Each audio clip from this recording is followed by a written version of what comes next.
Next हम बात करने वाले हैं HTML के अंदर HTML एट्रीब्यूट्स के बारे में। तो अभी तक हमने देखा कि हम नॉर्मली कोई भी HTML टैग है जिसे अपने HTML के अंदर लिख सकते हैं। हम चाहे तो H1 टैग लिख सकते हैं, हम चाहे तो अपना पैराग्राफ टैग लिख सकते हैं, बट कभी कभी टैग के नाम के साथ हम कुछ और वैल्यू वहां पर लिख रहे होते हैं, कुछ और टेक्स्ट वहां पर लिख रहे होते हैं। उस टेक्स्ट को हम अपना एट्रीब्यूट कहते हैं। एट्रीब्यूट क्या होते हैं? Attributes are used to add more information to the tag. यानी एक तो है कि मैंने नॉर्मल कोई टैग लिख दिया, जैसे अभी तक हमने क्या किया था, ऑर्डर्ड लिस्ट का एक टैग लिखा था, बट उसके साथ अगर मुझे एक्स्ट्रा इन्फॉर्मेशन ऐड करनी है, जैसे अगर मुझे उस लिस्ट का टाइप चेंज करके उसका टाइप की इन्फॉर्मेशन ऐड करनी है, तो ये जो एक्स्ट्रा इन्फॉर्मेशन है, ये एक्स्ट्रा इन्फॉर्मेशन हम ऐड करते हैं in the form of attributes. तो ये जो टाइप इज इक्वल टू ए था, ये एक तरीके से एट्रीब्यूट था ऑर्डर्ड लिस्ट में।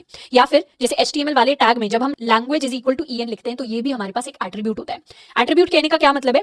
एट्रीब्यूट एक्स्ट्रा इन्फॉर्मेशन दे रहा है। तो HTML टैग के अंदर का ये जो एट्रीब्यूट है, ये मुझे बता रहा है कि HTML में कौन सी लैंग्वेज यूज हो रही है। HTML में मेरी इंग्लिश लैंग्वेज यूज हो रही है, जो एक्स्ट्रा इन्फॉर्मेशन दी गई है।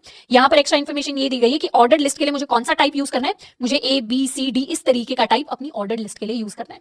तो जैसे हम अपनी अगर नॉर्मल बॉइलर प्लेट कोड देखें, तो इसमें HTML के साथ हम लिखते हैं language is equal to English, तो ये मेरा एट्रीब्यूट है। मेटा टैग के अंदर जो ये मेरा character set, char set is equal to UTF-8 लिखा हुआ है, ये भी मेरे पास अपना एक एट्रीब्यूट है।